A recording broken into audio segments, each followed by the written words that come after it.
Allow me to frame the challenge. I'm not expressing pessimism. I'm not suggesting impossibility in some indefinite manner. I'm indicating mathematical and physical constraints exist in ways most individuals simply don't comprehend. And that's the fascinating aspect. We can calculate this ourselves. We don't need to accept anyone's assertion.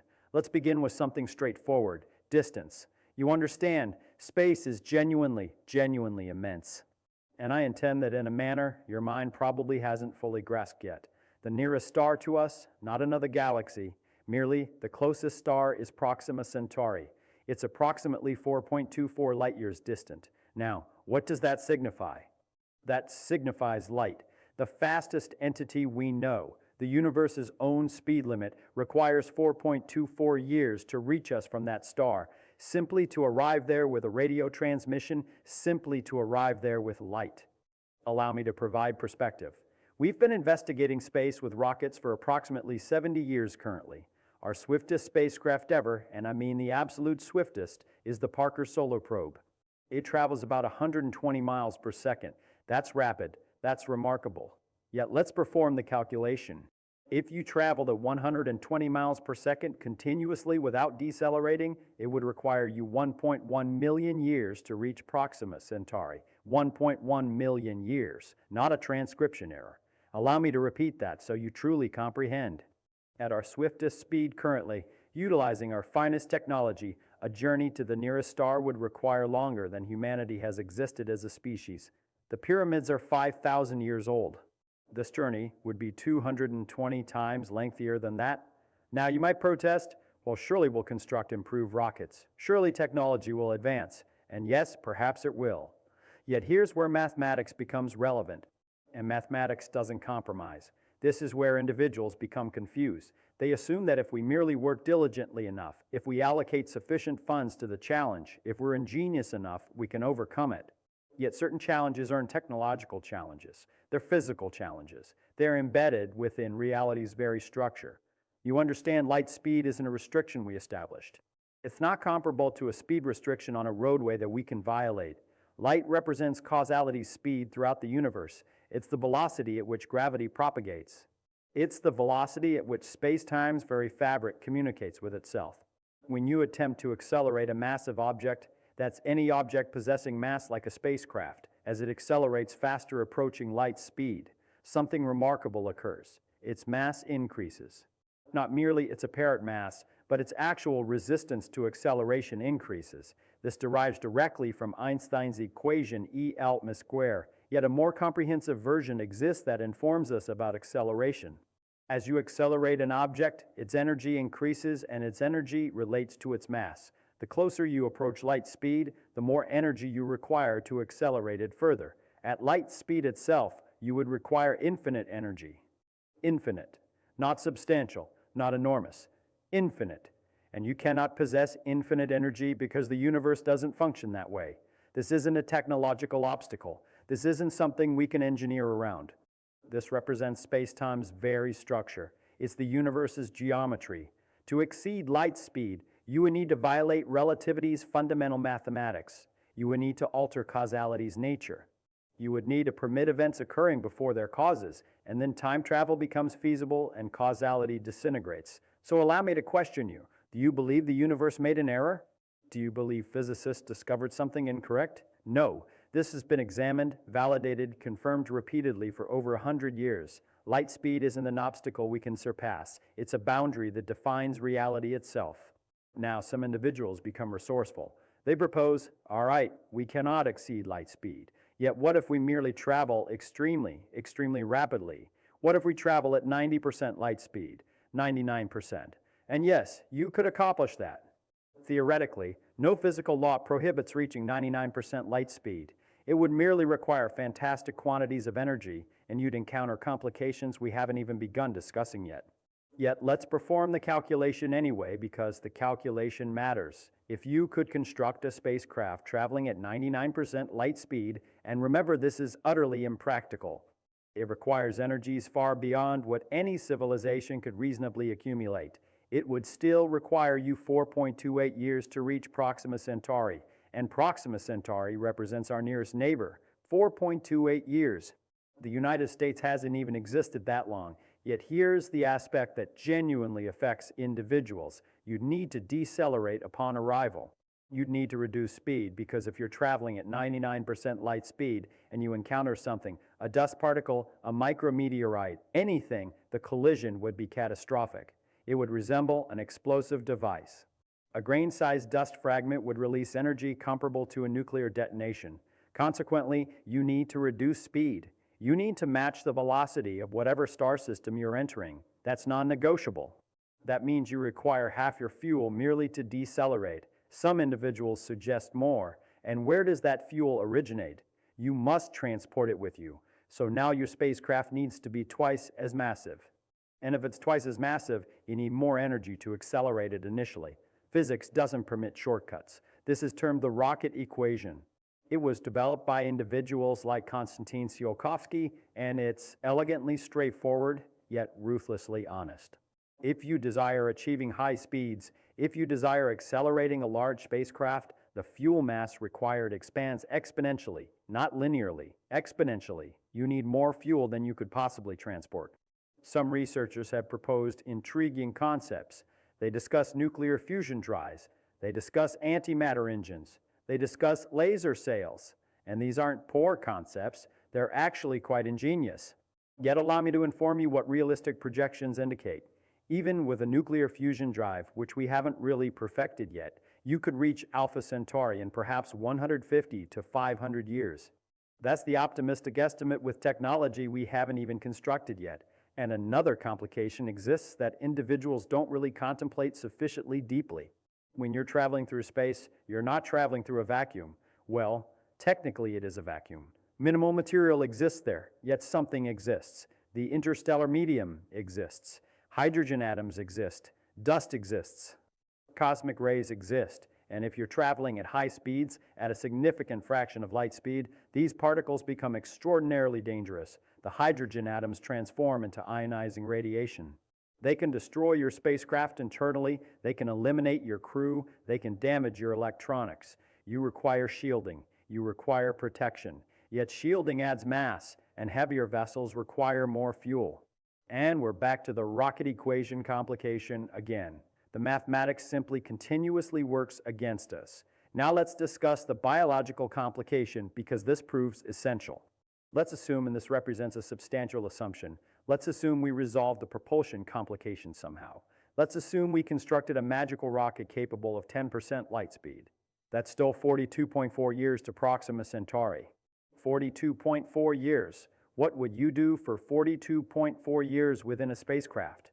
How do you maintain human survival that long? Individuals require air, they require water, they require sustenance. They require not losing sanity from confinement for centuries. You'd need closed-loop life support systems functioning perfectly for 42.4 years with no resupply from Earth. That's never been accomplished.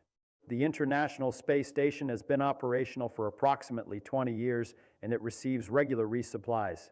We've never maintained a closed ecology for more than a few months.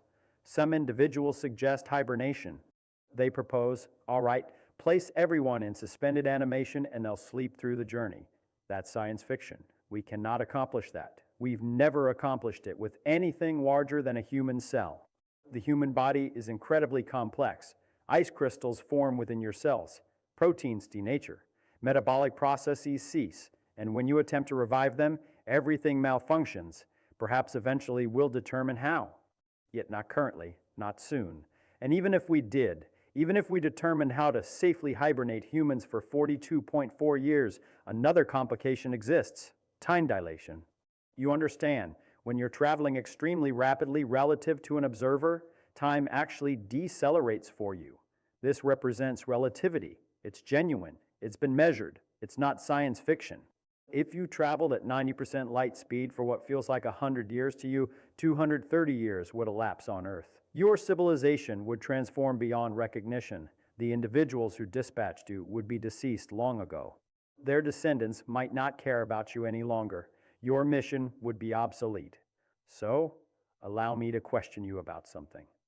Let's contemplate the Fermi paradox. You're familiar with this? It poses a straightforward question. The universe is enormous. It's billions of galaxies, each containing billions of stars. Physics laws are uniform everywhere. Consequently, life should be prevalent, yet we observe no extraterrestrials. We observe no evidence of extraterrestrial visitors. We detect no radio transmissions. We observe nothing. Where is everyone? And some individuals speculate about all sorts of possibilities. Perhaps extraterrestrials exist and they're concealing from us. Perhaps they're waiting. Perhaps they crashed into Earth and authorities concealed it. Perhaps, yet I'll propose a simpler explanation. An explanation requiring no conspiracy or speculation. Perhaps they're absent because they cannot be present. Perhaps universe physics simply renders interstellar travel impractical. Perhaps distances are too immense. Perhaps every civilization developing technology also develops understanding that traversing those distances proves fundamentally difficult. Consider it from an extraterrestrial perspective. Let's assume a civilization exists near Alpha Centauri. They're advanced. They mastered fusion. They possess excellent rockets. Someone proposes, let's journey to Earth, and the scientists perform calculations. And they realize the nearest habitable planet, as far as they know, is 4.24 light years distant. That's hundreds of thousands of years of travel at realistic speeds. And for what purpose? They don't know intelligent life exists here. They don't know we exist. And by the time they arrive, if they dispatch a vessel today, humanity probably won't persist any longer. We might destroy ourselves. We might progress to something else. Technology might transform. This is termed the temporal alignment complication, and it's devastating. For two civilizations to meaningfully interact, they must exist simultaneously. They must overlap, and they must dispatch messages or vessels at precisely the correct moment. The probability of that occurring, given that civilizations might only persist a few thousand years and the universe is 13.8 billion years old, is not favorable. Now, I can perceive some of you contemplating, yet what about warp drives? What about wormholes? Aren't those permitted by Einstein's equations? And yes, technically, certain solutions to Einstein's equations do describe wormholes. And yes, theoretical frameworks like the Alcubierre metric describe warp bubbles. So, are these feasible? Allow me to be precise here. In mathematics, you can formulate equations describing all sorts of phenomena. You can formulate equations describing perpetual motion machines. You can formulate equations describing closed time-like curves, time travel. Yet merely because you can formulate it doesn't signify it's physically real.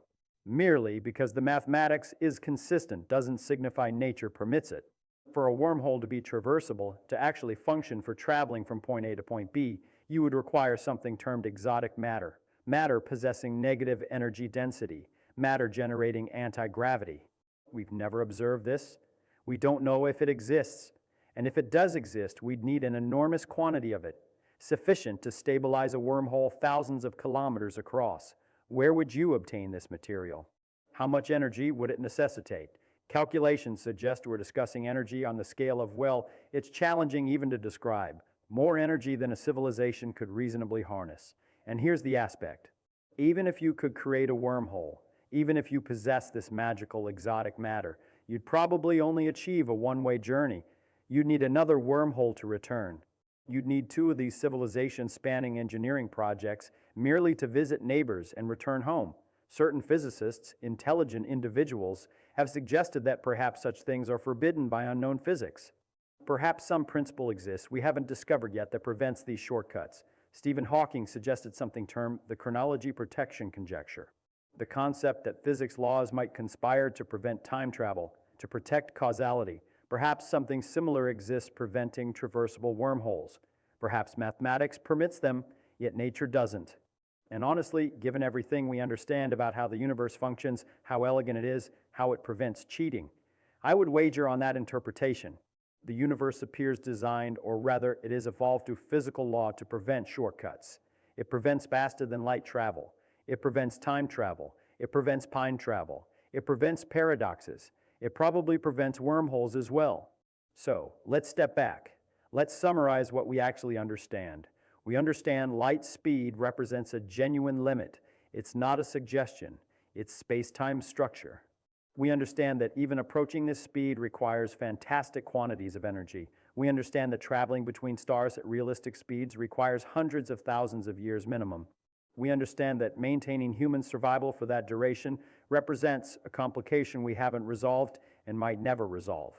We understand the distances involved are so immense that temporal alignment, the probability that two civilizations could coordinate an encounter, is vanishingly small. And these aren't merely engineering complications. These aren't matters you resolve with additional funding or more ingenious engineers. These are constraints embedded within the universe itself, and I find that elegant. Actually, I find it remarkable that the universe is constructed this way. It maintains everything separated. It ensures that civilizations, if they arise, are fundamentally solitary, each one isolated by light speed, by immense distances, by time zero itself. Now, some individuals become genuinely distressed when I express this. They protest, "Yet you're being excessively negative. Humans are ingenious. We consistently discover solutions. We reached the moon." And yes, we did. That's remarkable. That represented a tremendous achievement. Yet the moon is 238,000 miles distant. Proxima Centauri is 25 trillion miles distant. That's not a difference in magnitude. It's not comparable to traveling 10 times farther. It's a difference in category. It's an incomprehensible difference. And I'm not suggesting we shouldn't attempt to investigate space. I believe we should. Absolutely we should. We should journey to Mars. We should establish colonies there. We should construct telescopes in space. We should dispatch robotic probes to other star systems. Robots could accomplish it. They don't require respiration. They don't lose sanity. They can endure radiation. A small robotic probe could potentially reach another star system in a few centuries. That's feasible. That's actually worth undertaking.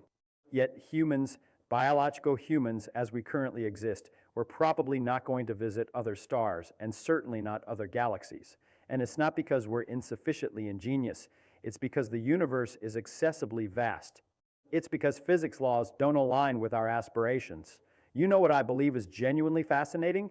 I believe it's fascinating that this represents reality. I believe it's fascinating that the universe, for all its vastness, for all its possibilities, is constructed such that intelligent beings are isolated from each other. I believe that reveals something profound about existence. It reveals that each civilization, each intelligent species must resolve its own complications, must determine its own future, can't depend on visitors from across the stars in a manner that's liberating. It signifies our future represents our responsibility. It signifies we can't wait around for advanced extraterrestrials to arrive and assist us in resolving global warming or nuclear conflict or disease or any of the other complications we confront. We must resolve them ourselves. And I believe that's beneficial. I believe that's the appropriate structure for a universe containing intelligent life. Now, allow me to be explicit about one additional matter. I'm not suggesting that interstellar travel is absolutely perpetually impossible. I'm suggesting that based on our current comprehension of physics, based on relativity and thermodynamics laws that have been examined and validated for over a century, interstellar travel is so impractical that it might as well be impossible. There's always the possibility that physicists will discover something novel, some principle we haven't comprehended yet, some aspect of nature that functions differently than we assume. Yet you must be cautious about that argument. You cannot merely propose, well, perhaps unknown physics will rescue us. That's not science, that's expectation. And expectation is not a physics model. Every time we've assumed unknown physics existed, we've been incorrect. When physicists assumed atoms were indivisible, we discovered the nucleus and electrons. When individuals assumed Earth was the universe's center, we discovered it wasn't. Yet the surprising aspect, the aspect that consistently occurs, is that novel physics is typically more constrained, not less. Nature is more limited, not more permissive than we assumed. So my estimation, and it's merely an estimation based on patterns, is that if novel physics exists, it's going to render interstellar travel even more challenging, not easier. It's probably going to impose additional constraints that we haven't considered yet that's acceptable. That's remarkable, actually, because it signifies the universe possesses rules. It signifies nature is lawful. It signifies we can comprehend it. And comprehending matters, understanding how the world actually functions, not how we wish it functioned. That's the most exhilarating activity a human being can undertake. So, here's my message to you. Appreciate the stars. Investigate them. Observe them at night. Recognize that they're vast and distant and genuine. Construct telescopes. Dispatch probes. Investigate what we can investigate. Marvel at what we observe, yet don't anticipate journeying there. Don't anticipate visiting. The universe is constructed such that those locations are for us to observe, to contemplate, yet not to travel to. And you know what? That's sufficient. That's more than adequate to occupy us for the remainder of human history, because even though we might not reach the stars, we can comprehend them. We can determine their composition. We can discover the laws governing them. And that comprehension, that's worth more than any journey. The universe isn't excluding us. It's welcoming us. Yet solely as observers, solely as scientists, solely as creatures sufficiently intelligent to comprehend the game's rules,